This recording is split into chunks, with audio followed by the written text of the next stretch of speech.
Oh, hey. This brought to you from Virtual Kidderminster. No, we'd actually be almost home by now, wouldn't we?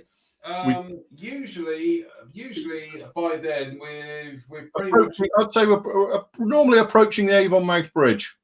No. Usually, if we start off with that, once we get past the first roundabout at Telford, then usually that's ending just about by the time we've gone through Hartlebury and we're actually kind of getting ready to select something else for the M5 journey home. So, hey ho, at least we've managed to maintain one tradition this year. So, good evening, everybody. Welcome to the. Let's get my microphone over here first of all. It's been a long day.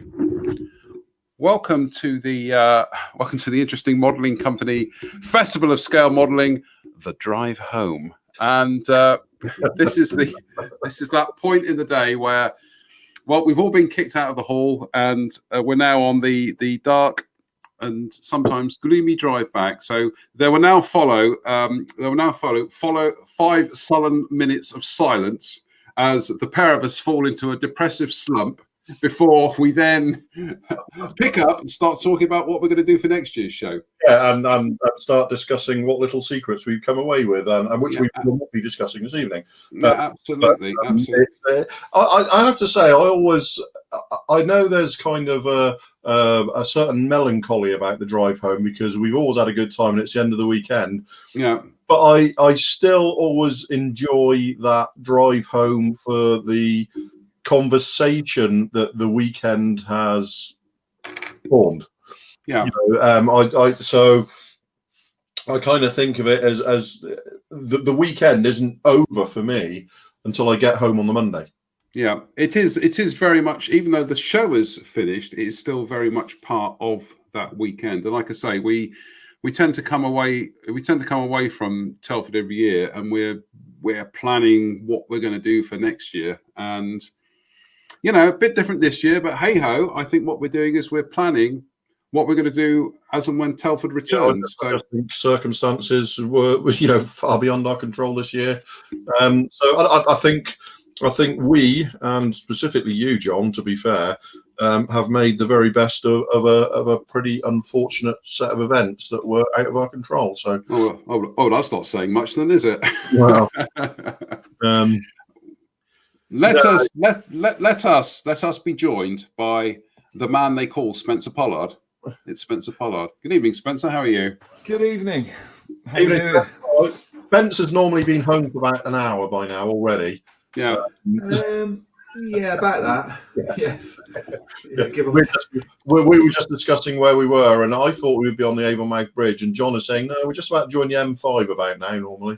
I'll tell you what, seeing as Spencer's a bit late for the party, we'll just replay him the opening titles. We've got the special opening titles that you might have missed. So.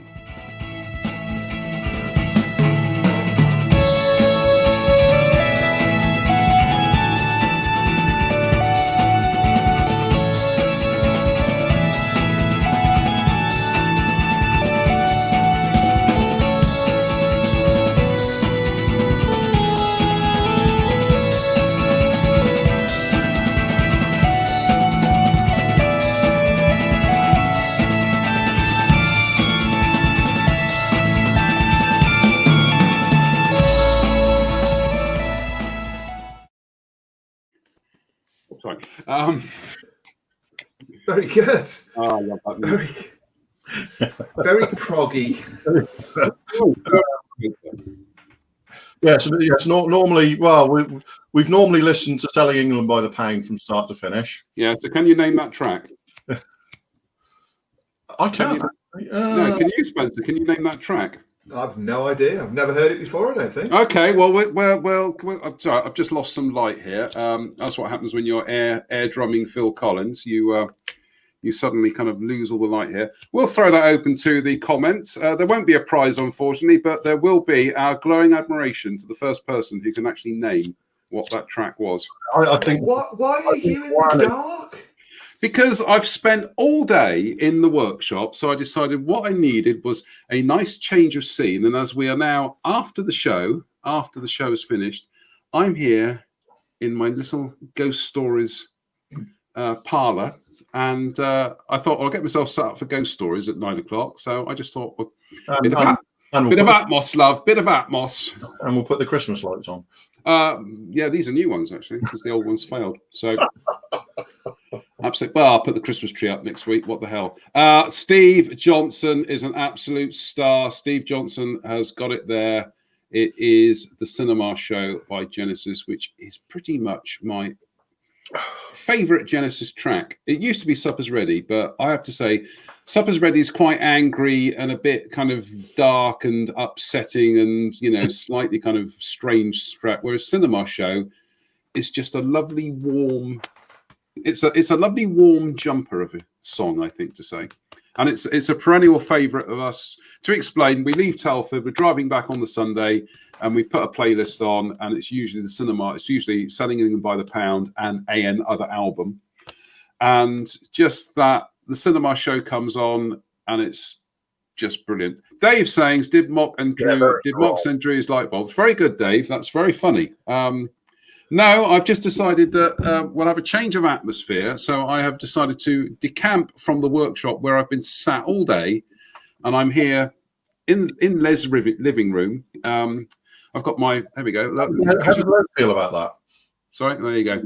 And so it's just a nice, you know, I'm just chilling now. It's been a hectic weekend, but I don't know. I think we got away with it.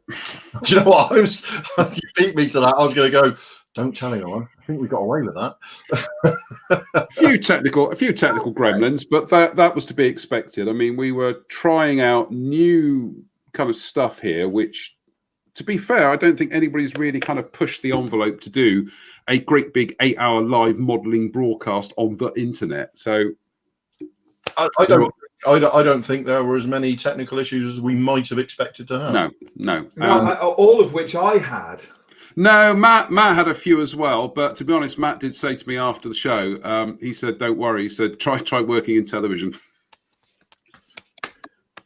So you know, we'll put that into perspective. I mean, once you know, honestly, Spencer, don't worry about it. I mean, your demo, you know, again, your demo demonstrated just how ridiculous. I'm not going to say ridiculously easy, because that kind of downplays your tremendous skill you bring to this, but it just demonstrates how you can take a relatively basic piece of material and actually be massively creative with it. That's the piece. Like I say, that's 50. That's a fraction of 50 pence worth of blue foam, and yet somebody would go out and pay £10 for that as a resin accessory. That's my 20 minutes of work. Yeah, exactly. And to be honest with you, I think no, it'll make you go and pick that up. I think because you were in a little bit of a hurry and you were being a bit more random and I'm not going to say careless. What am I going to say? You were just being a bit more. Sorry, laissez-faire. Yeah, laissez-faire.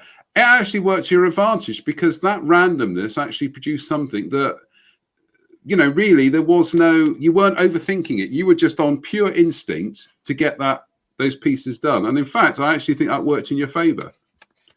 It just shows that, yeah, exactly. There you go. There we are. Perhaps we should auction that as a, you can tell it's the end of term, can't you? Spencer doesn't care now. I'm actually tempted to do something with it and maybe put it on a little base or something. Spencer's all B-mob happy now, isn't he? Isn't he just? He knows. You know, it is kind of weird though, because you do get a bit like this after the Nationals. I think and then what happens is, for the next 3 days I'm exhausted because the adrenaline's dropped, and then I'm grumpy for another 3 days, and then before I know it, it's a week gone by, and then I'm sort of trying to get into that back into the day job. Yeah, although I've set myself a slight target now, which I suppose I could announce. I've set myself a target to build that tornado and write a book about it before the end of the month. Hang about. I've literally only had. The thing is, I don't doubt for a second you will do that. I don't. I just, you know. I've already done the front cover today, and I've already mapped out the first cluster of pages. So I thought rather than sort of let my adrenaline drop and let my enthusiasm drop, that I would carry on with doing that while I can. I've only had one sip of whiskey, but I thought I just heard Spencer say he's going to build that tornado and write the book by the end of the month. Yes, that's the plan. Yeah, I'm giving up this stuff. It's far too powerful. I'm going to become. That's sort of where my head is really at the moment. Although I'm sort of, I have to say, I'm sort of considering asking you two if you could do me a set of masks for the prototype GR4. Yeah. Yeah, could be done. Yeah. With the GR4 and the tornado logo. Yeah. As long as you get good info, and it's not a problem to do the masks, is it? Draw it and do the masks. Yeah. Well, I've got tornado drawings anyway, so it's easy to scale and size stuff. So I quite fancy doing that color scheme and then doing the GBU 12s underneath in the yellow and black. Well, it's unusual, isn't it? Because it's a proper, it's a tornado and a proper color scheme, but it's a GR4.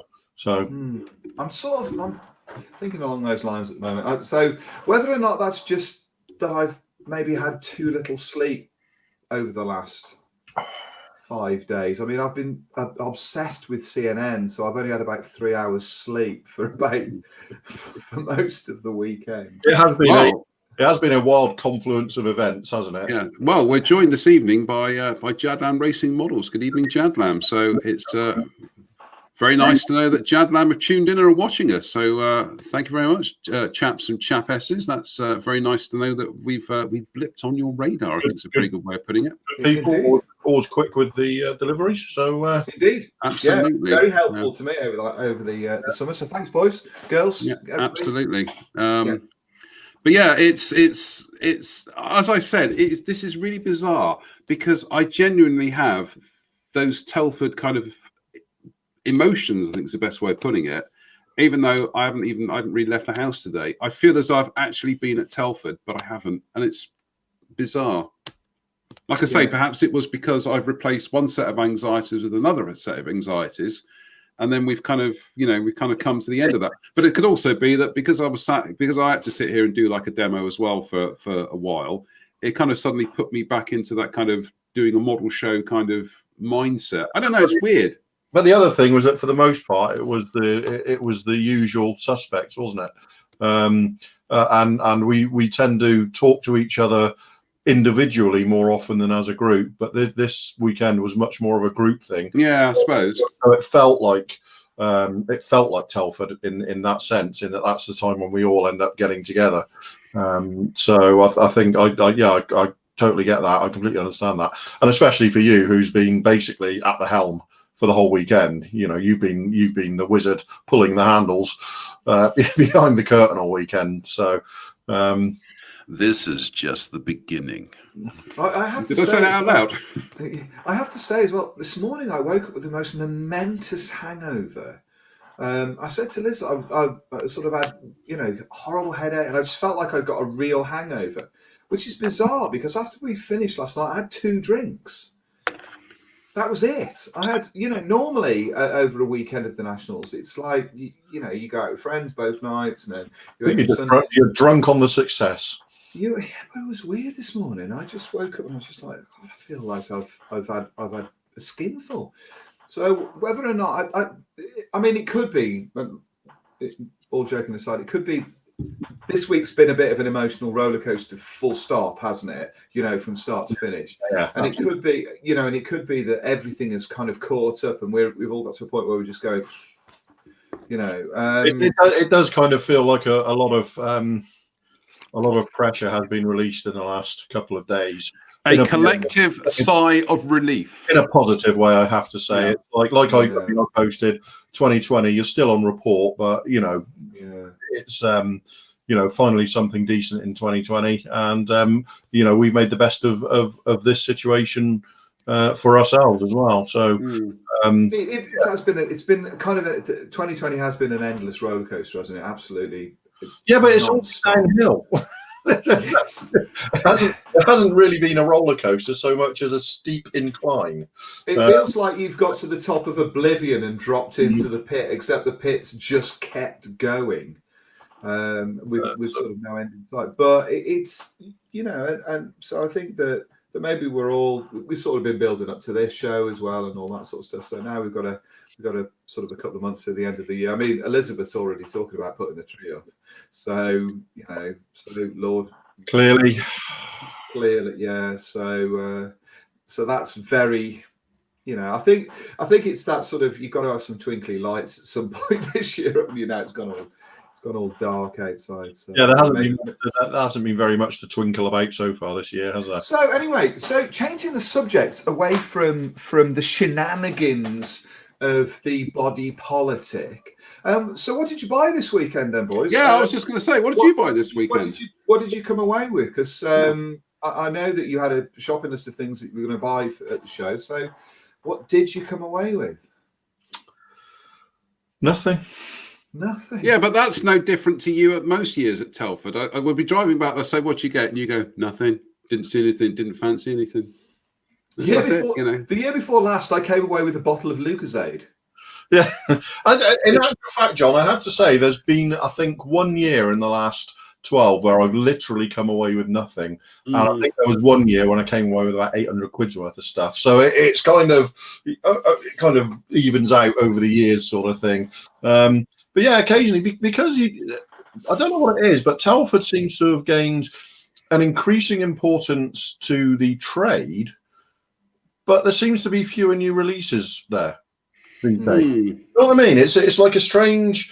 It used to be a case of you had the toy fair in January, which was the real important thing to the trade, and they announced everything, and then you tended to get a slew of releases in November for the Nationals, and that doesn't feel quite the same way anymore. So sometimes you go, and it's just, I mean, we go, the aftermarket stuff is as important for us really when we go there, isn't it? We're sort of going around those stands and seeing what their catches are. But mainly it's a chance to pick up things like paints and thinners and that's almost more for me, really. I think that's last year I created a list of, and it was literally just paint and thinners, and some the odd scalpel blade here and there. So I wasn't buying kits, but I think now it's because there's so many portals where you go and get kits that this show isn't the only place where you can pick them up. Yeah, I have a pretty intimate knowledge of what a kit's going to be like. It's not like you think to yourself, "I'll wait to see what this kit's like before I go and buy it." Now you know intimately before the box even arrives on the shelf. That was pretty much going to be my next comment. Most of the stuff, I kind of think, why do I want to lug that home from Telford when I can click a button on my computer and have it turn up in a couple of days, probably from the same vendor? Yes. Yeah. So there is that. That's quite often I've sort of received stuff through the mail from that's been released around that time, and it's just easier for me than lugging it home from Telford. I'll tell you what. We'll have a quick diversion here to read the comments, because frankly, none of this really would have worked without actually having people watching it. And we've had some very kind people who have taken time out of their precious schedules to watch us all kind of frankly get ready to fall flat on our faces on the internet. So let's read out some of the comments here. We have, first of all, Juan Francisco Molinido says, "Great Genesis album is the right answer." Yeah. Helen Williams says, "I've heard your voice ringing through my house all weekend. How do you have any voice left, Mr. Watt?" Well, like a cow has several stomachs, I actually have several voices. And what do we do here? Let's have a look. Let's scroll down. Andy Brennan said, "Should have been Los Endos." Yeah, what do you know, Andy? Well, here we go. Serious face now. Simon Lewis says, "I think we all owe you a big debt of gratitude for what you've done over the weekend." Well, it's very kind of you, Simon. It's been a big team effort. But like I say, it wouldn't have worked really without having people out there, giving us the encouragement to, to kind of to get on and do this. Yeah, Ivan says, I always feel low after scale model. Well, I'm excited. Hopefully, I'm excited about 2021. I think we're all excited about 2021. But to be honest with you, Ivan, if it was kind of like there's going to be a model show down at the local Boy Scout hall, I would be, yes, a model show. Finally, I am going to a model show. Spencer, here's one. Steve Moore says, meaning the book and kit would arrive together. The Tornado book. Yes, I guess so. Although the Tornado, I think, is due out next week. I think you mean the book and kit would arrive together. No, I think what he means is no. Your book will be behind the actual Tornado turning up. So yes, I think he means gets the books finished by the end of November and then possibly. Yes. No, the idea would be that I work concurrently on both. So. Although your turnaround in terms of getting books printed, because you do it locally, is pretty quick in its own right, isn't it? So it's 4 days. Yeah. So 4 days. Yeah.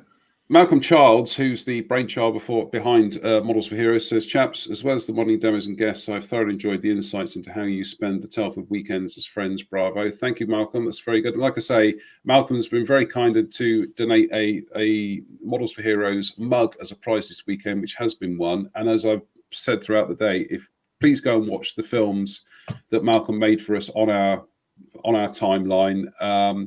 And if you can support Models of Heroes in any way, that'd be fantastic. Even if you just share the links and tell people about it, that's still a good thing. And let's have a look.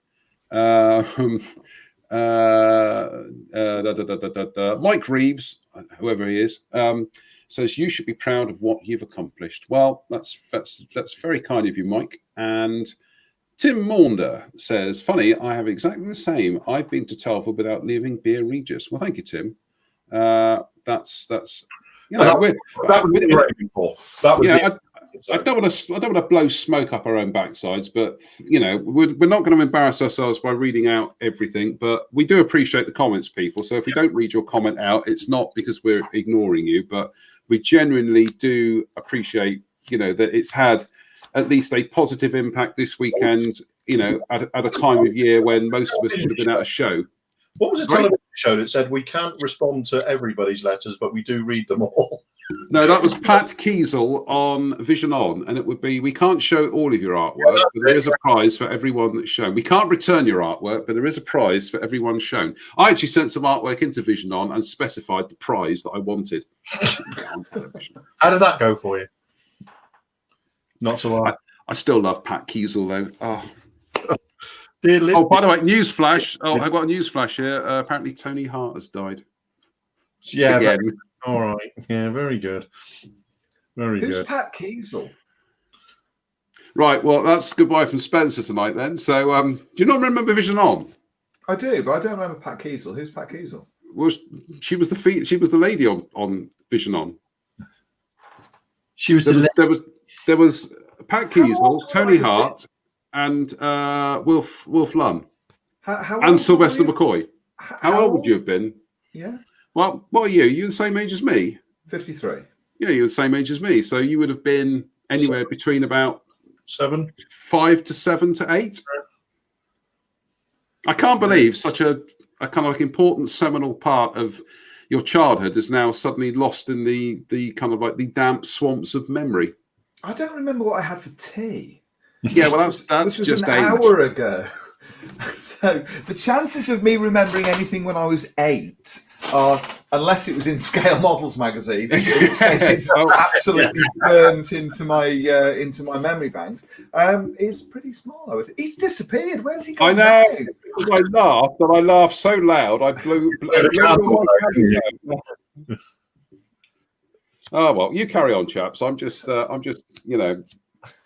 taking this whole steampunk ethic a bit too far tonight by doing a broadcast in candlelight. But hey ho.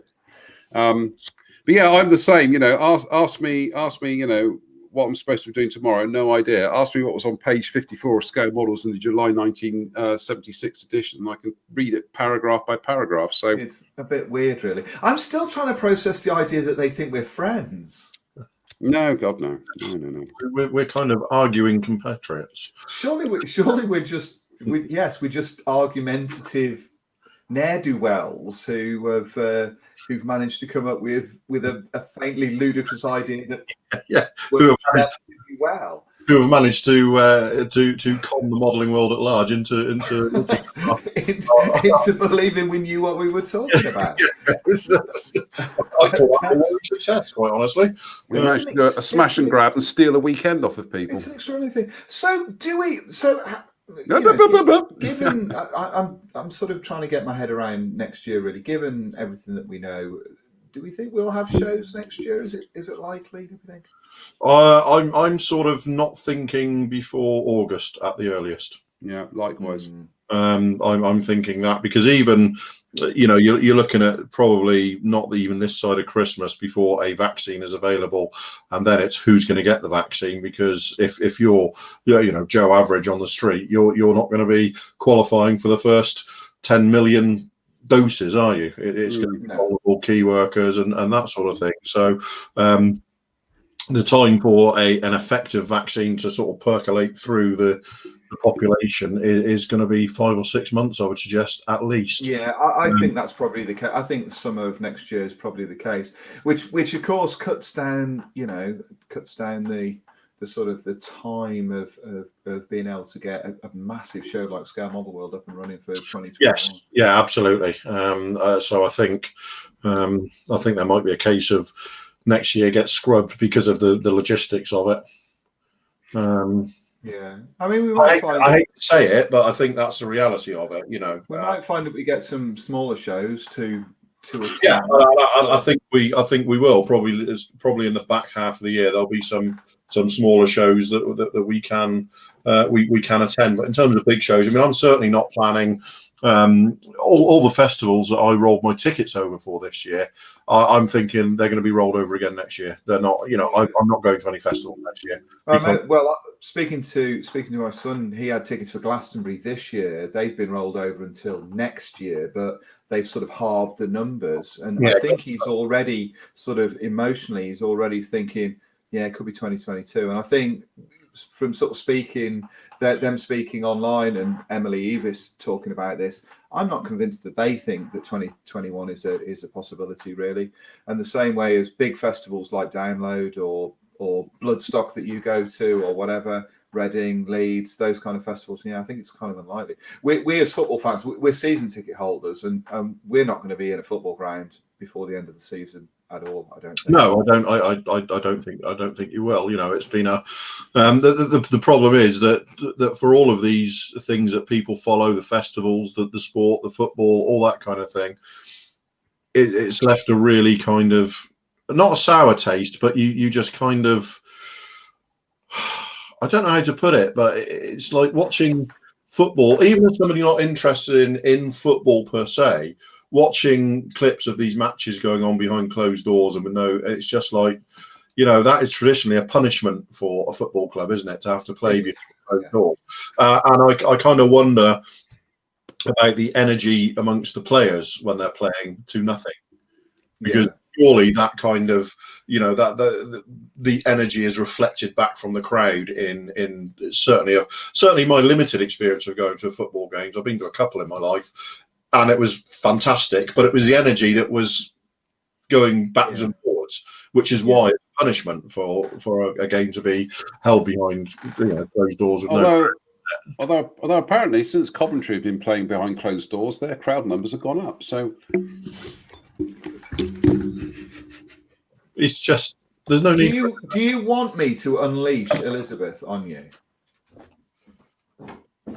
He's gone. Yeah.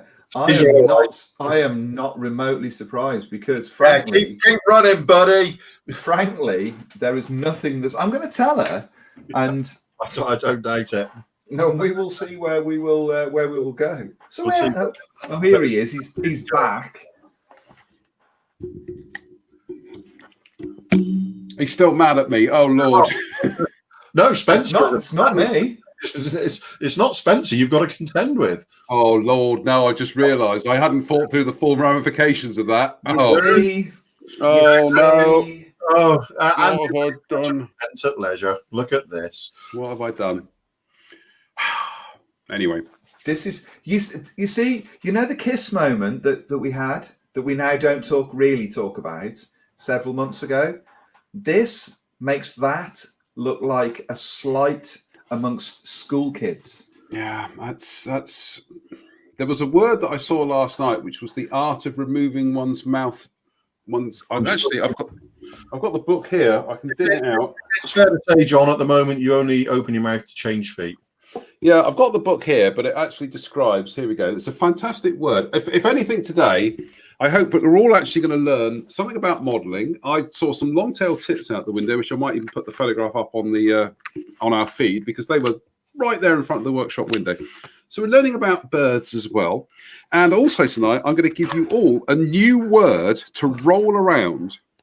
And this new word is, let me just get to it, because I stumbled over it last night and I hadn't even had a drink. The word is dontopedology.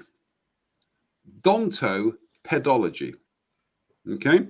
Dontopedology is the art of putting one's mouth in one's foot when one opens it. Or one's foot in one's mouth. Yeah. I'll just read you what it said there. So, yeah, dontopedology. Yes.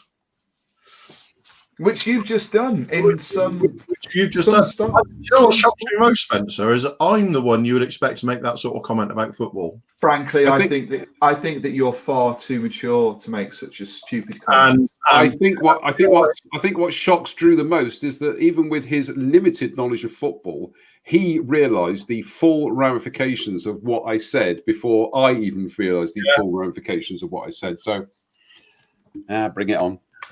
I suspect Liz felt a disturbance in the force. She will do what I tell her. I suspect she's putting a big set of arms around her Sky Blue boys. Anyway, welcome to 606. We'll be called exactly that. Right, that's. I'm going to dig myself up a hole here. Darren McGuinness says, "Thank you all for this wonderful festival of scale model this weekend. We all missed Telford, but you brought us a great show. Great job, guys. That's very kind of you, Darren. Thank you. It's nice to know that what we did was appreciated. And yeah, actually, Mike Reeves makes a very good point. Jonathan needs to ring the bell for himself. You'll notice I haven't brought it into the front room with me, but that can change. So, what else have we got? Let's have a quick run through here. Welcome to the Grumpy Old Men's Club. Absolutely. We are the proto Grumpy Old Men. Grumpy Old Men stole their idea from us, frankly. We are. Absolutely. But hopefully at some point... Grumpy? I think we have our moments, but we're not generally that grumpy. Yeah. Yeah, we have our moments. Yeah, we have our moments. I'm not saying we don't have our moments, but the moments aren't widely spaced in the main, are they? When you say moments, there are moments, but there are many of them. This is the point where I am going to make Spencer grumpy, because guess what, Spencer? Your microphone's going all crackly again. Is it? Yeah. It is. It's kind of. It sounds like you're. There has to be, because I literally haven't touched it, so I don't really know what's going on with. I'm sensing a remarkable lack of caring on your part, given the time and the fact that it's Sunday evening, Spence. With SteamYard, I wonder if it would make sense for me just to put my iPhone headphones in and use those instead of using this microphone for now. No, I think we'll soldier on. If it gets too bad, then we'll. Well, if it gets too bad, I'm just going to go and sit with Liz and tell her how beastly you are. Yeah, stay with us, please. Matt says, my cousin runs a company that provides medical and first aid cover festivals, concerts, sports events, etc. As well as his company being on the verge of collapse, he's already seen a lot of companies he works with be wound up over the summer. Yeah. But we are going to need concerts. We are going to need live shows. The thing is, there's in the last 10 or 15 years, there have been so many small festivals pop up that are always on shaky ground year on year. The ones that have a few thousand people going rather than the ones where you're into the tens of thousands. I kind of think the ones where you get above sort of 10,000 people, the majority of those will probably survive in one form or another going forward. It's the small ones that, you know, the really small festivals that sometimes get reasonably big names, but they're still sort of limited in terms of ticket sales and stuff because of the venues they're at. So I don't think it's. I think it's disastrous for the events industry, without a doubt. But I do think that there's a core of companies or festival companies that are on a sound enough financial footing that they will come back in some form or another. Frankly, as a music fan, I have to believe that. Yeah.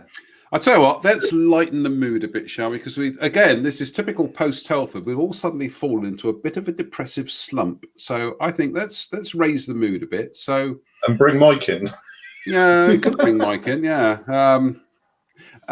we might do in a while actually. But I think we've all had an idea of what we're working on at the moment through what we've been building over the weekend. So, Drew, how far away do you think you are from slapping paint on that Hercules? Right. This is where we are at the moment. Good Lord! Wow. So, during the course of today, just about an hour and about half an hour before we came on air, I actually finally just went, you know what, I'm going to glue the wing on and paint it all in one. So the wing was glued on, and hopefully you can see a little bit of how generally good that is. But the big event of the day really has been the props. Yeah, that is a chore out of the way now, isn't it? Well, the thing is, for each prop, you saw me spray the. I sprayed the spinners this morning, didn't I? And I also sprayed the aluminium blades. But this afternoon, I had to mask and spray the black tips and roots on all 16 blades, two sides. So that was 32. That was 64 pieces of masking tape. And then once that had dried, I had to pull all that masking tape off and then remask it to do the de-icing boot along the leading edge of every prop. So that was another 16 times 2, 32 pieces of masking tape cut with a Hasegawa template, so it matched the curve of the prop. And then I had to do sort of 32 de-icing boots on 16 props. So it's been one of those days. Jen and I had a chat earlier. We were chatting on Google, and it's like you and I, John, when you find that you can do boring stuff when you're talking to somebody. Yeah, that's what I said to you this morning. They're tasks that only require your hands, don't require your. Now this is good. This will raise the mood considerably. Dave Fleming says, "Be glad it wasn't a Shackleton." Spencer. Jennifer said that to me while I was chatting to her. At least it's not a Shackleton. Yeah, Spencer, would you like to tell us the Shackleton story? Yeah, Oxford. Remember the Shackleton story? Shackleton story. You always bump into that guy, and at Cosford we were there behind my stand at Cosford show. Anybody is watching this has not been to the Cosford show. The Cosford show is a very good event. It's held one day at the RAF Museum. John and Drew always turn up. And on this particular, and what I do is I tend to go there and I have a display. It's one of the only places all year that I have a full display of models. And I had a lot of models on there, including 2 Shackletons, the Revell AEW and the Airfix kit. And we were there chatting away, and the Airfix Shackleton had got a particular marking on it. It was Can you remind me, John, what that marking is that's on the top of the fuselage? I wish I could. It was something Airways. I drew it. I should know it. Can't remember. It'll come back to me anyway. Yeah. It's got a marking that was used on that Shackleton on its last flight back from being abroad back into the UK. It was used on that one day. I'm looking at Tim's comment. So anyway, so yeah, that git, yeah. So anyway, so John and I we're talking away, and all of a sudden, this guy barrels over to the stand, and he starts put White Knuckle Airways. That's it. He starts pointing at my model. That's not right. That's not right. It's not right. So I said, "Oh, what's not right? That decal should not be on there. It shouldn't be on there." So John's looking at me, and I'm looking back at him. And I think, well, why is that then? He says, it didn't fly with that, or something along those lines. So John is still looking at me, and I'm thinking, well, I've got the Airfix decal designer stood next to me, and I'm assuming that it should be. So John is explaining to this guy, to this particular chap, that that this marking was applied to this particular aircraft, and it was applied for its transit flight back home, which didn't seem to pacify this guy at all. So what the crux of this argument was that the instructions didn't mention that particular logo above on the white section of the aircraft was only on the aircraft for a day. So a particular decal designer who we were stood next to at the time tried to explain that actually it was the instructions that were at fault, not the decals. The decals were accurate. So anyway, so this guy by this point is literally incandescent, stood in front of my stand. I mean, I cannot put it in any other terms. He's incandescent. So I turned to Drew, who by this point is scarlet of face because he's laughing that hard. I'd missed the majority of this because I'd gone off to get us coffees. Well, I then went off to buy a sandwich, and I came back after queuing for a sandwich. I think it must have been 10 minutes. And when I come back, this guy is still ranting in front of my stand. He hasn't said anything about the model or how the model looks or how any of the models look, frankly. He's just come over to the stand to berate me because of something that was in the Airfix kit.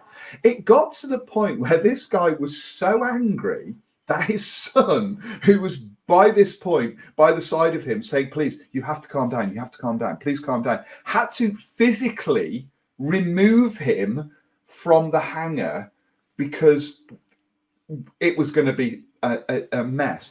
For the next, I'm thinking almost an hour, the three of us just kept on looking at each other going, what just happened? What was that?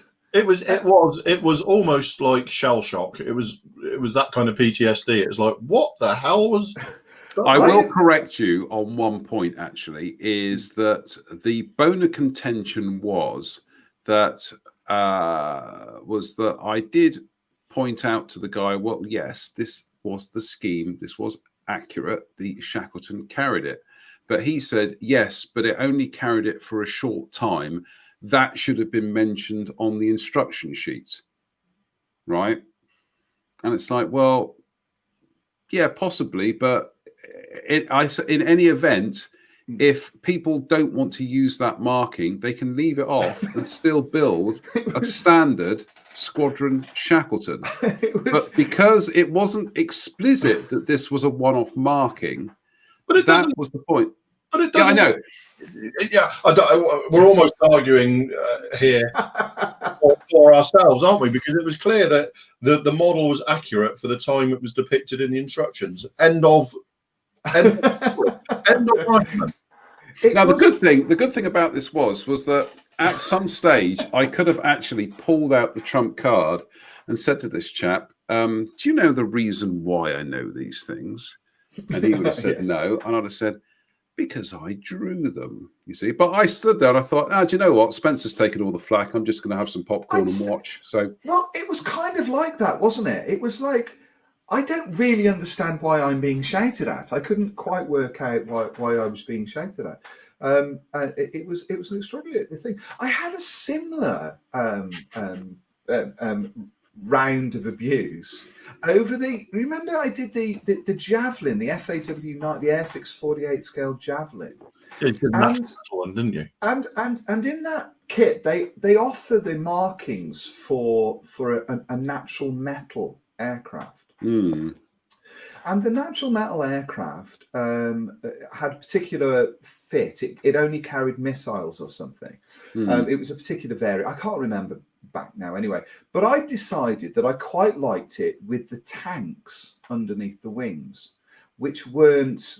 Those pylons were not plumbed in to carry tanks. They were only plumbed in to carry the Fire Street missiles or whatever they were. But I'd taken, and I'd actually mentioned it. I entered it at the competition at the Nationals, and I actually mentioned it on the sheet. I said, do not pay attention to the tanks. They're only on there to show the detail for the build. That's the only reason I put them on there. But a guy stopped me.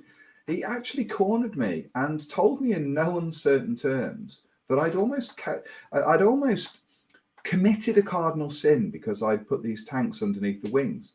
Then, to compound it, as if that wasn't disturbing enough, and I wasn't actually, upset enough by the idea that this had happened in the middle of the exhibition hall, a guy set up an actual profile on a particular website to make a comment about my javelin. He'd never commented on anything else. He just set it up just so that he could comment on the fact that I put tanks underneath the wings of my javelin. It's quite extraordinary, the things that people get aerated about. Bizarre.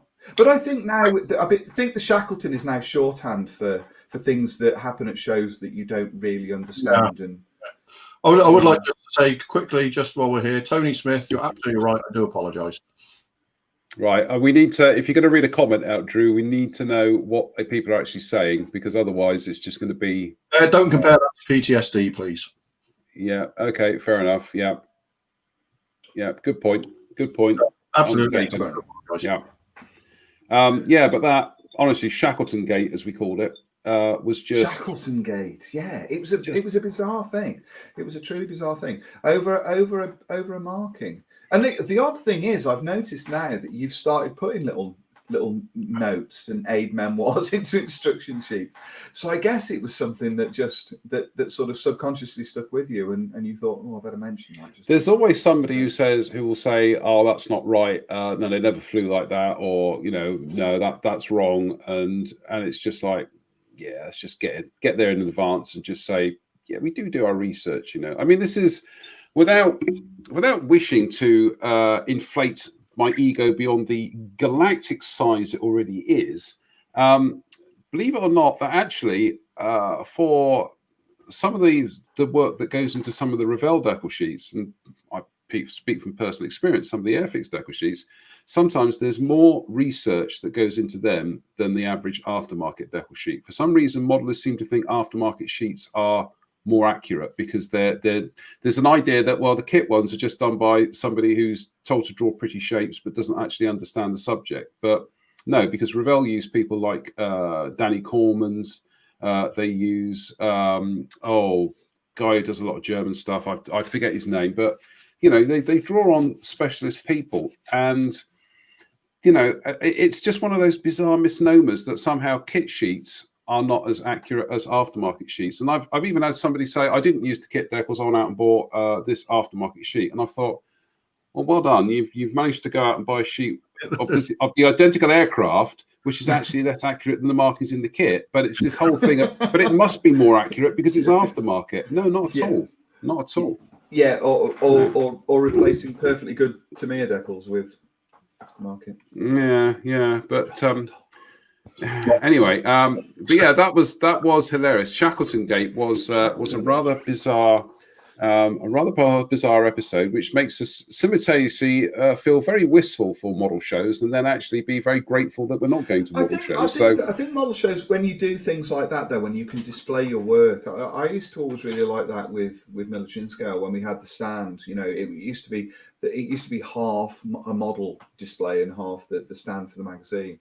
And there's something really nice about standing behind a display of your own work and people coming up and speaking to you about it. Not in a way that somehow, you know, makes you feel better about yourself. Just they're talking about things that interest you. And I think that's because we're all very solitary creatures. And these knowledge shows are often the only time that we ever get to go out to show the work that we do with other enthusiasts. And there is something really nice about that. I would say in reference to Shackleton Gate, if people want to see an exercise in restraint, spend an hour just hanging around any given large trade stand at a show, and watch the staff behind there talking to the public, see what they have to put up with a lot of the time. Yeah, yes. Because quite often it is an exercise in self-restraint. How they manage it is quite beyond me, and I was a police officer for 10 years. So it sometimes you're listening to them and it boggles the mind. Yeah, I had that with, you know, we had a trade stand when I was doing military and scale. We had a trade stand for 17 years, and there was only ever the three of us that worked the stand, so it was pretty intense stuff.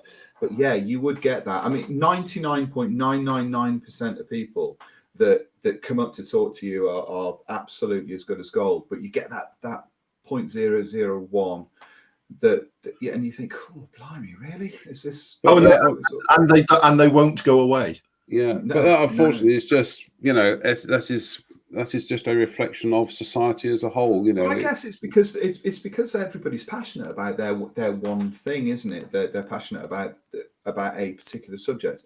And I guess, you know, joking aside, that the Shackleton fellow was obviously his passion, and you know, he wanted to sort of point that out. It confused the life out of us, but I don't think there's necessarily anything wrong with that. I don't think that's any different from me arguing about referees and VAR, for instance. We all have our kind of passion, and you know, when you're talking about music, and I'll say music is a good example, because you get people who are fans of bands who can become so, I don't know how to say the word obsessive, but they can become so I would say possessive about a musician that they suddenly lose all perspective. And I've noticed this in a few, you know, in recently. A good example is Peter Gabriel, right? Peter Gabriel made some comments on the internet, I think it's the best way of putting it. And he was getting people saying, "Oh, Peter, I love your music, but please stay out of politics." And you think to yourself, have you listened to Peter Gabriel's music? yes, You know, and it's just, and the same with, you know, recently with Foo Fighters and a whole lot of other bands. And you think to yourself, do you actually listen to the songs? Do you actually bring in and understand what the songs are about? There's a Facebook page dedicated where somebody was saying to Tom Morello, "Nice, but you should stay out of politics." Yeah. Have you actually ever listened to Rage Against the Machine? Do you, Exactly. you know, when you're saying to Tom Morello, "Stay out of music, stay out of politics," it's like, Well, it's the same. It's like saying to him, "Stay out of music." You know, it's like, you know, it's bizarre. Well, somebody set up a Jam page, a Facebook page dedicated to the Jam. And Paul Weller had been online. He'd been discussing Jeremy Corbyn before the election last year or something like that. And somebody came on in the summer of last year and said, "I'm sick and tired of Paul Weller talking about politics. I don't want to have to listen to Paul Weller talk about politics. I like his music. I really like the Jam. I think they're a brilliant band, but politics and music should never mix." And then 480 different people pointed out that all of Paul Weller's music in the Jam is political, almost without exception. And they said, "Did you listen to any of the lyrics? Have you listened to Down in the Tube Station at Midnight, for Eating instance? Rifles. Have you listened to Eating Rifles? Have you listened to Going Underground? Have you listened to, you know, all of those songs?" And they went, well, I didn't think that they were particularly political. What? Really? I mean, that's the point where you don't want to be too much of a gatekeeper, but you'd still want to go, what? Yeah, it's just, really? Yeah, so you sort of get those kind of things, but I think that's what I think. You know, it's what makes model shows and you know the people who attend them such interesting places to be. I love watching people, and I love watching people interact with other people, and they are fabulous places that people watch.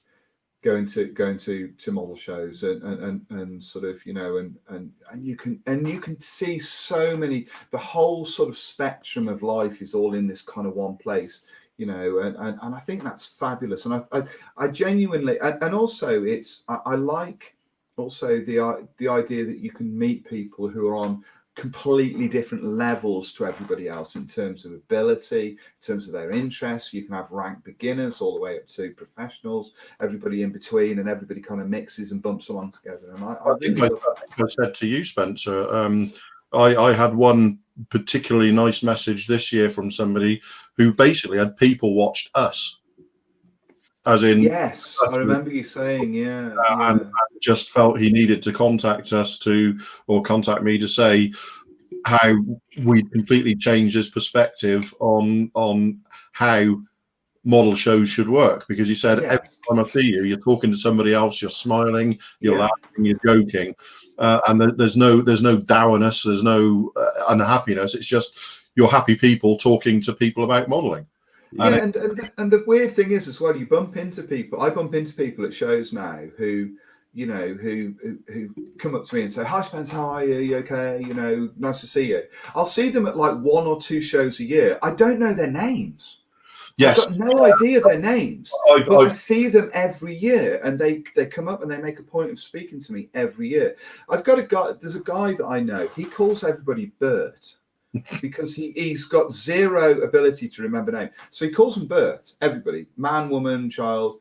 Right, Bert, you know, Bertie lads, that's what he does. My shorthand is mate, because I genuinely have got no, I'm thinking, but they remember you, and every year come up to you and they say, "Oh, it's great to see you, how are you, what you building, saw this, saw that," and everything. And I think that it's really important for people like us that have, you know, that have, we've got a modicum of you know, of fame or presence, or however you want to pigeonhole it, really. I think it's our job, and I think it's our responsibility, if somebody comes up to us at a show to talk to us, that we make them feel like they're the only person in the room at that point. Yeah, I mean, I quite often, people have started approaching me in recent years and saying, "Hello, Drew, how are you?" and chatting to me. And it's because I have a very small YouTube presence. Yeah. Modeling, and it's kind of like, I feel like I'm always trying to tease out of them how they know me, and it turns out to be, they'll say, "Oh, I love your YouTube channel, I really like, I've picked up loads of great stuff." It's like, right, you know me from YouTube. Okay, let's introduce ourselves to, you know, so who are you, and let's have a chat. And I think you're right. I think I don't think any of us take that lightly. We all sort of feel a weight of responsibility to be as pleasant and engaging as possible, because it is a pleasant pastime. When you're recognized and somebody comes up to talk to you, there is a bit of your ego that gets stroked by that, but at the same time, you want to pay it back to them by giving them you know, a few minutes of your time when they're the only person in the room to talk to.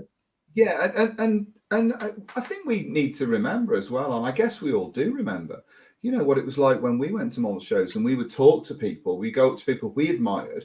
I used to get so like nervous about it, and I was thinking, you know, and you sort of walk up to them and you sort of hover around and then you say hi, you know, and you'd have this, you know, this slightly sort of distracted feel about it. And I remember being at Euro and a guy sat in front of me. I was just having some chips or something and sitting in the canteen. I was having some chips and a burger or something like that. And he sat in front of me and he says, "Hi, Spence, do you mind if I talk to you?" And I was like, "No, not at all," you know.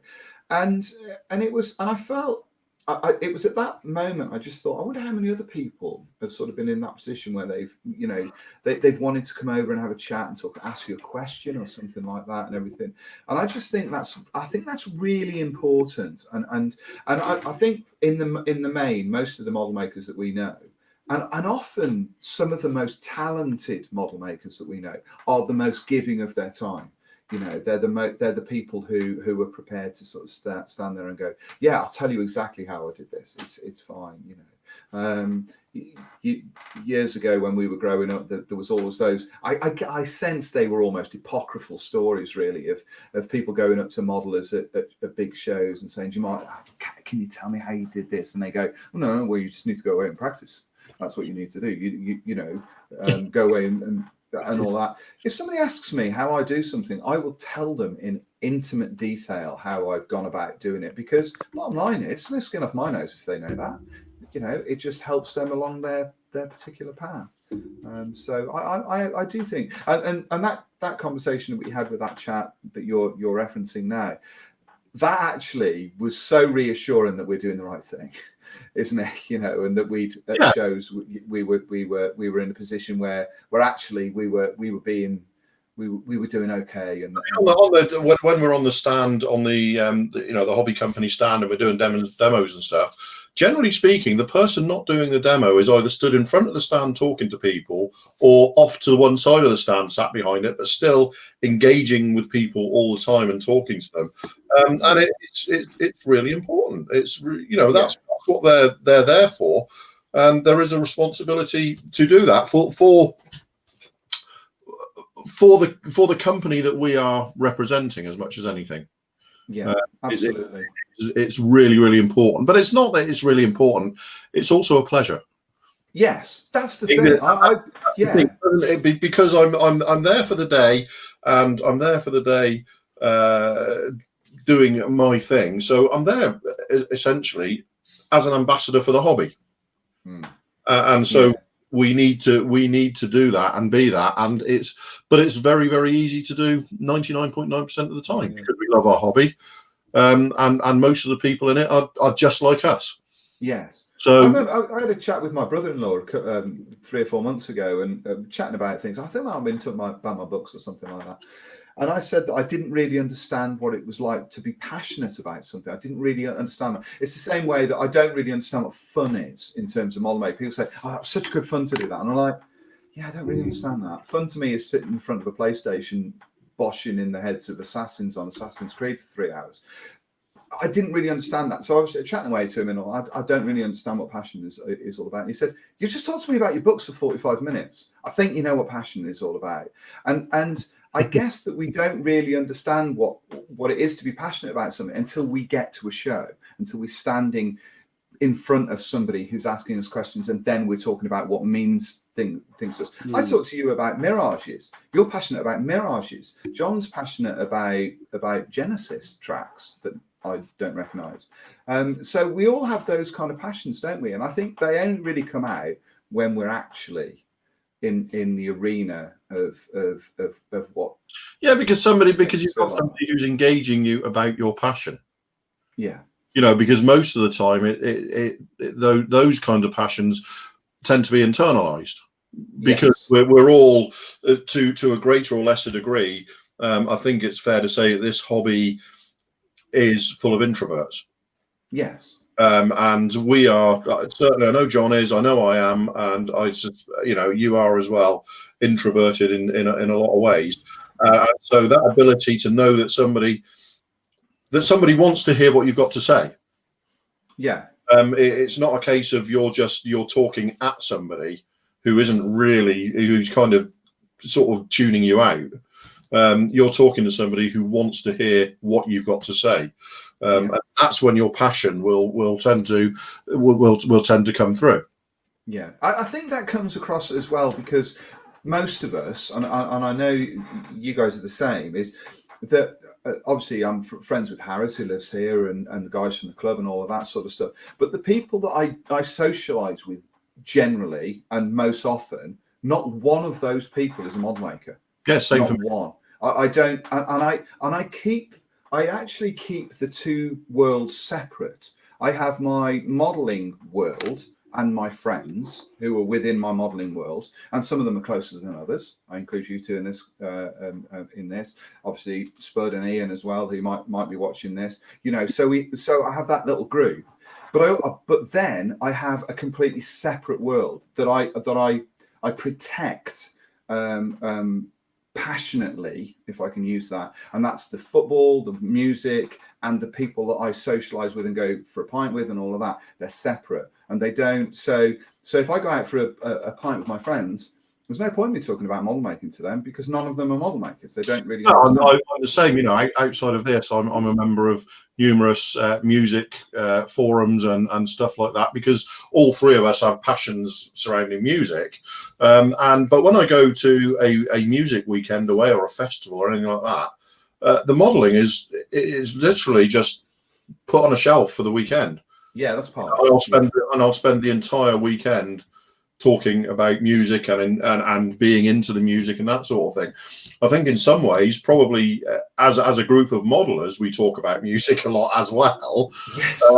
But when I'm with an exclusively music-oriented group, I don't talk about modelling because and that's why the shows are so important, and that's why I think a lot of people have missed the shows this year because as great as these things are, and the forums and the Facebook pages and Twitter and all of that sort of stuff for what we do, that face-to-face interaction with people who share common interests, even if it's only for one day, a Bolton show or national championships or whatever it is, it's really important for a lot of people to be able to do that. And I think this year has been difficult for those people who need that kind of interaction. In the same way, it's important for modelling clubs as well. Yeah. You know, people go to model clubs. I belong to KMK Club in Belgium. They meet every Friday night, weekly, and people travel from around Belgium. My model club meets every fortnight. And although that's sort of local to me, I don't really get too involved in that. And I think part of that is because I'm building models all day, every day. So in the evenings, I want to play Assassin's Creed or something. So I don't really want to go to an event where I'm talking about models when all I've done is thought about models from 8 o'clock in the morning to 6 o'clock at night. But those events are really important. Those modelling clubs are really important. And that's what's kind of come out this year because my model club has got an online. They have an online gathering now where they all get together, you know. So it's not ironic that this year, if you remember, Spencer, I wrote one of my op-eds was I think the working title was the social service, but it was an op-ed about the social aspect of the hobby, how important it is, and how important it is that people get together.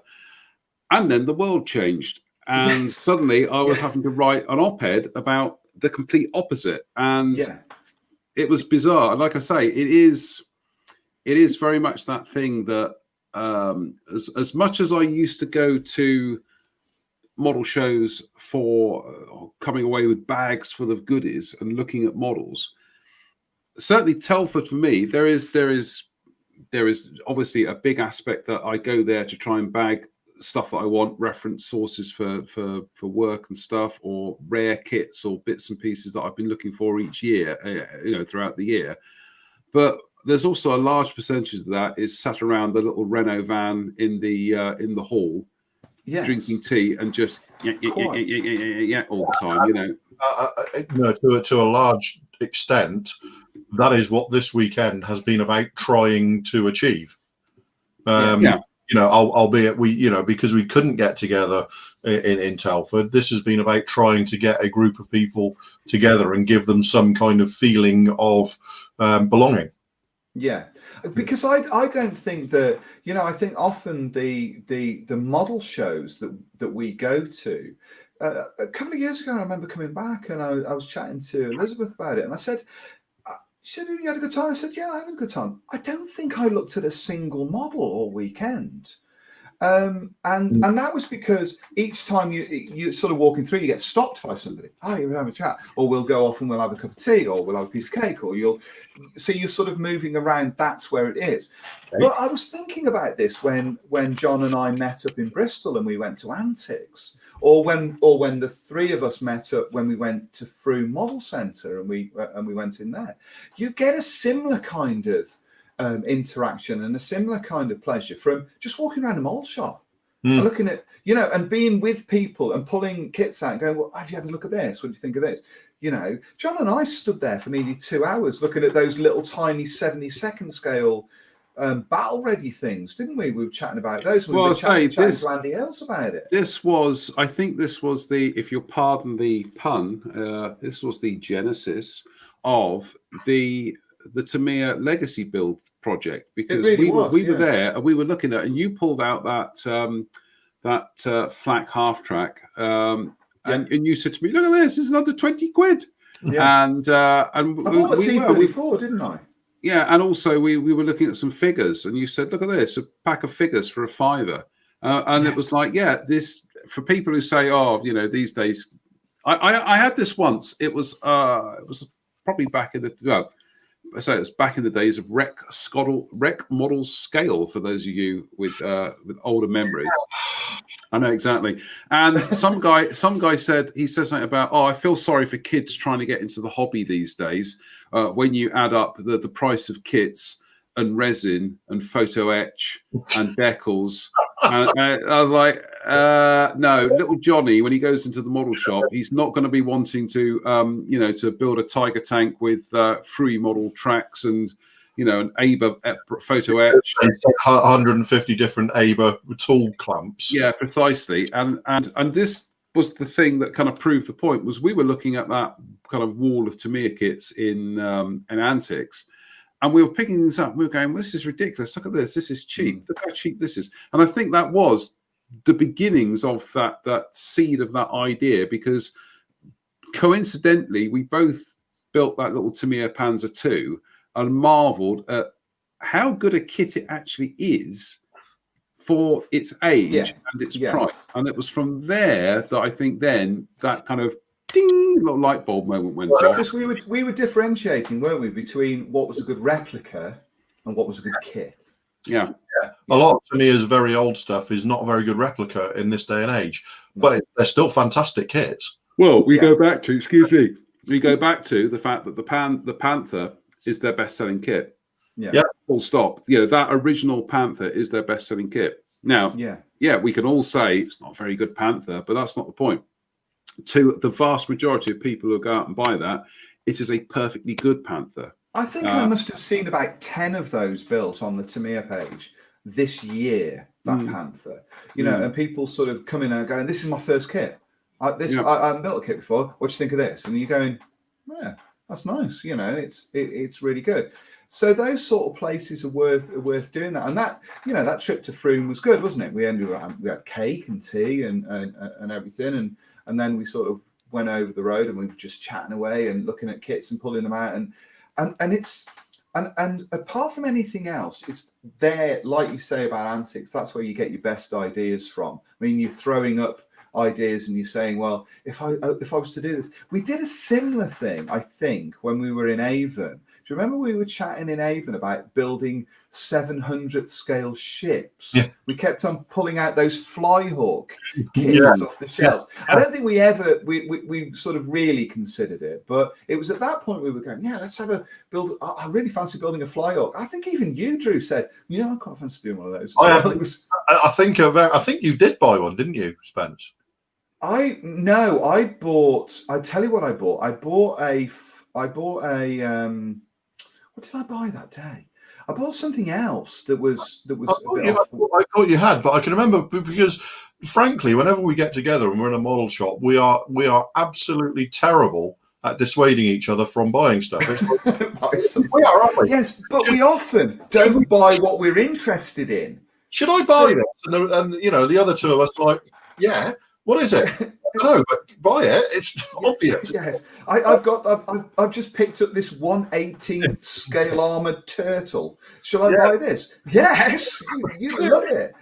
And then you think, no, I really won't. I think I bought a Tamiya 72nd scale Messerschmitt 109 or something odd like that.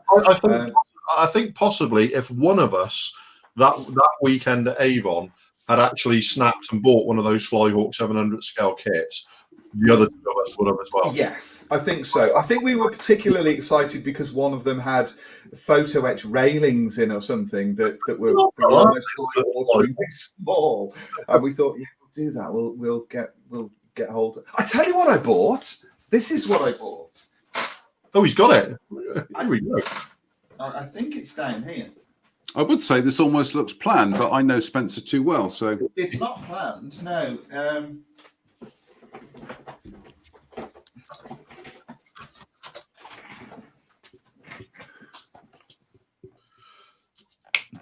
That is what I bought.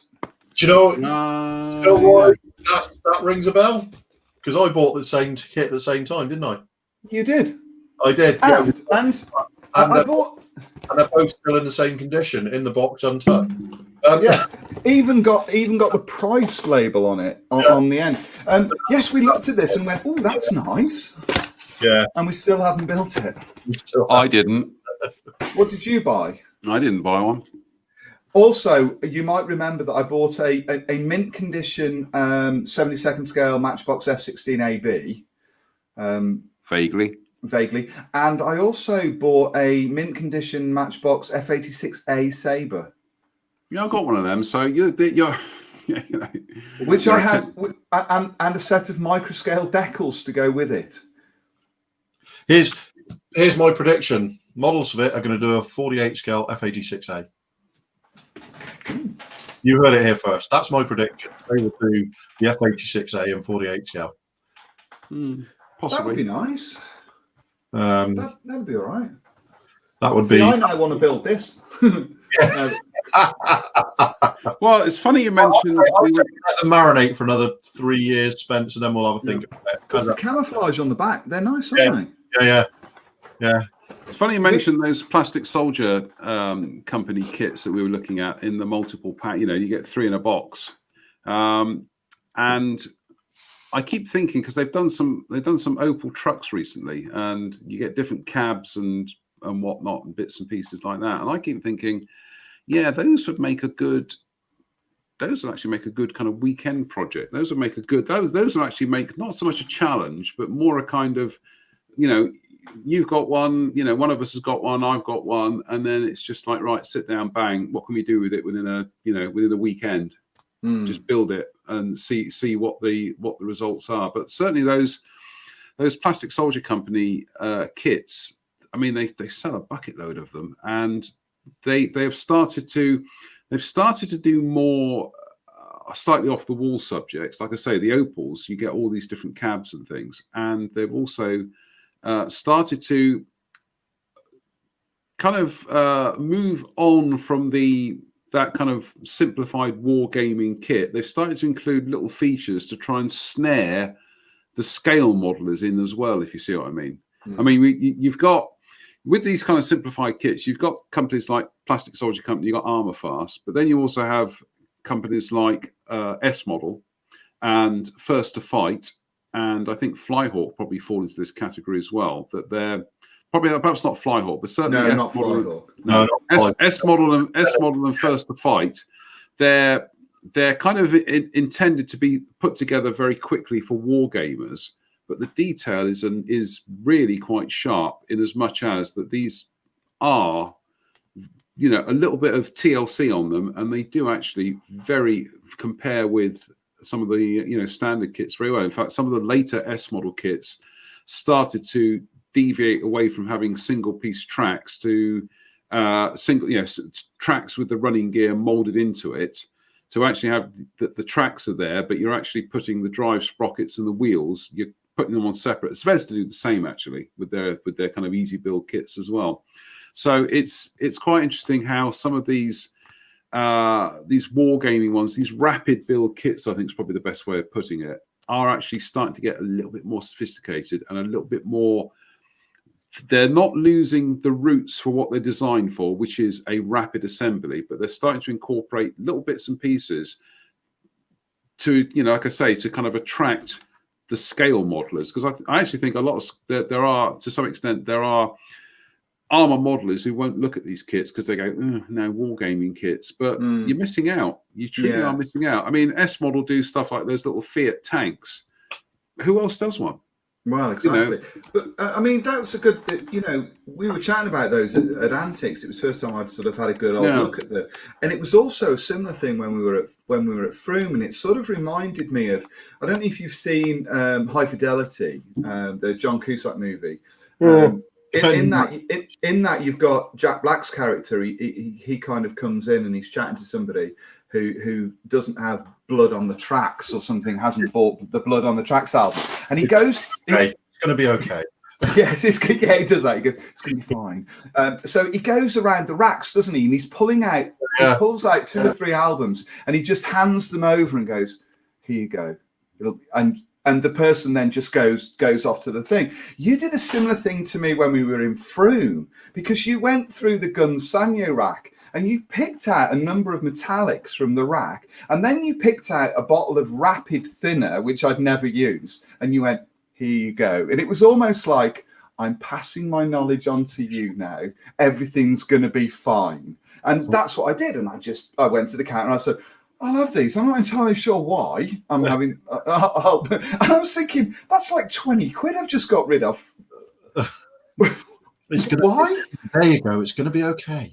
It's going to be okay. See, now I want to watch High Fidelity all over again. Do you know what? I maintain that High Fidelity, I absolutely adore the book, read the book many times, and the film is one of the best interpretations of a book I've ever seen, in spite of moving from London to Chicago. Oh, it's just got the and frankly, it's got the best opening line of any character introducing themselves to anything in any movie when Jack Black walks into the shop for the first time. And it's that first. We can't repeat it on here because it's a family show. But that opening line, is this? Yes, and the Walking on Sunshine lines. I made this tape especially for you, and you've ruined it. It's just perfect, absolutely perfect. But yeah, I think that's the good thing about shows and stuff like that, where being with your friends and them introducing you to things makes you think outside of your own box, and makes you, if all you do is build Second World War German aircraft, it's like, well, if you had a look at this is a similar kind of thing, and different kits and all of that. And that's where their importance lies, both socially, not just shows, but model shops, which are obviously dying out, like they literally are going out of fashion. Well, I haven't had a model shop in my town for nearly 30 years. Yeah. I haven't got one within any kind of reasonable distance. It's one of these. Not I wouldn't say it's a bone of contention, but it's a fairly easy comeback these days when people say that online sales are killing hobby shops. My argument is I haven't had a hobby shop for 30 years. That was nearly 20 years before online sales became a big thing. Yeah. So in Newport, we had a toy shop called Jack Davis Toys that had models. Not a huge amount of models, but it had models. We had a little model shop. We had a hardware shop that had a basement that had models in it. We had Woolworths where you could get them. We had Stars New shops where you could get them from. So you had 5 or 6 in a town of less than 10,000 people. You had 5 or 6 places where you could get them. Now 2 dedicated model shops at one point, model kit, model hobbies. They were dedicated, and there were, like you say, there was numerous other shops around that had large selections of models. It's been gone for decades. We have Hobbycraft now, essentially, in Telford. So I'm sorry, but I'm not going to be made to feel guilty because I click a button on eBay to get my kits now. Although oddly in Telford, we have a fantastic war games shop that sell Games Workshop. They also sell those Armorfast kits. They also sell all the paints and everything. So in terms of the wargaming part of it, there's a really, really good shop in Telford. But for Tamiya kits and that kind of thing, Hobbycraft is kind of it. And although they got a reasonable amount, you can stock up from there. It's not like going to a show. Definitely. Well, I have 2 very good model shops that are relatively close to me. So you 2 are clearly a jinx. So please stay away from them. That's the best way of putting it. Get off my land. Get off my land. We have quite literally reached the get off my land moment of the evening now, in as much as we're coming up to 9 o'clock now, and I think we've had a very long day. and I think we've We- tested the patience of our very kind and generous viewers Our to the adoring limit, our adoring public to the limit. Yeah. So I'm not going to go and get the bell. I'm just going to go ding. Any other business? No, I think once again, thank you for all your hard work. Thank you, Drew, for all of your hard work as well. And to everybody that's watched us throughout the weekend. Thanks to all the contributors. To everybody I have to say, and much as it hurts to pay too many compliments to John, just thank you to John for absolutely being there the whole weekend. I've been in a position where I can drift in and out as required. John has literally been in a hot seat all weekend. So, John, I will buy you a beer for that. Actually, I put Dirk in charge. I have to say as well, Liz has just walked into the utility. Right, and now it's time to wrap up. So yes, I will be speaking to her. But thanks to everybody for tuning in as well. Honestly, it would have been, if we'd been looking at midday yesterday and we were getting viewing figures of 2 and 3, there would have been a serious question as to whether we carried on. As it was, we've had really inspirational viewing figures over the weekend that made it feel like it was entirely a carried on exercise. Of course we would have carried on. A quitter. You quitter. Absolutely. He's clearly, this man has never played in a band. No. I have. Everybody. Yes, I have. I've never played in a band. That's an unfair comparison. Absolutely. Well, I'm just saying that because there are, out of the three of us, there's 2 musicians. Well, me and a drummer. But yeah, very good. Yeah, I get the feeling. Well, I hope you've enjoyed tonight's drive home. I think is supposed to put it. I think we rather. The lights have gone out. I think rather unusually for us, we actually had what almost presented itself as a serious discussion. So rest assured that we will be back on Wednesday. Yeah. We will be back on Wednesday with the usual kind of absolute reckless frivolity. So it just remains for me to say, and I'm just going to see if I can play some final catch up with some comments here. Vincent Murphy says, good show all weekend. Thank you for your hard work. Peter Marshall says, thanks. That's a lot. Very informative. As interesting was Mosling and Edward 110 this afternoon. Chris Master says, I've learned a lot from you all. Yeah, probably not how to run a model show for a weekend, actually. Brian Wilton says, thank you, gents and guests. A great week. Well done. It's honestly, I don't want to kind of, if I sit here and read them all out, it's going to sound like we are just kind of being the most egotistical people ever. Jason David Bettis says, cheers guys, thanks for the entertainment. Honestly, thank you to everybody who tuned in over the weekend. It was always going to be a bit gamble as to whether it was going to work, whether the idea was even going to work. And aside from, we just had a couple of little glitches, but overall, the message I got from, shall we say, the message I got from 2 very important people said loads more positives than negatives. In fact, they said to me, stop dwelling on the negatives. They were huge positives. So on that note, I'd like to say thank you to Spencer, thank you to Drew, thank you to Mike Williams, thank you to Jen Wright, thank you to Ivan Taylor, and thank you to our special guests, Mike Reeves, Christopher Buckholtz, Matt Whiting, Mr. Andrew Farmer, and of course, Mr. Matt Irvin. I think it's fair to say we will be back on Wednesday with the midweek live show, and I think it's fair to say we will be back with something along these lines in the not too distant future. It might not be a 2-dayer, but I think we will do like a day's kind of festival of something. We'll do something along the lines. So just remains me to say, gentlemen, it has been a pleasure, and I mean that most sincerely without crossing my fingers. See, I can't even be serious with them. It's absolutely terrible. We will be back. Any final words? No, thank you to everybody for tuning in. Thank you to the support we received. Thank you. Yeah, from the likes of Mr. Farmer and Co.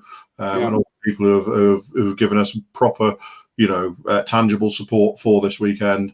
Yeah. I mean, thanks to you guys. I think we got away with it. I have one final comment to make. Where's my biscuits? We've eaten. Start the motor. Let's get out of here. Start the motor. We got everybody. Thank you very much. Take care of yourselves. We're still living in slightly uncertain times, so as always, take care of yourselves. Thank you so much for your support this weekend. We really couldn't have done it without you, and we will see you all again very soon. So please take care and bye from us all.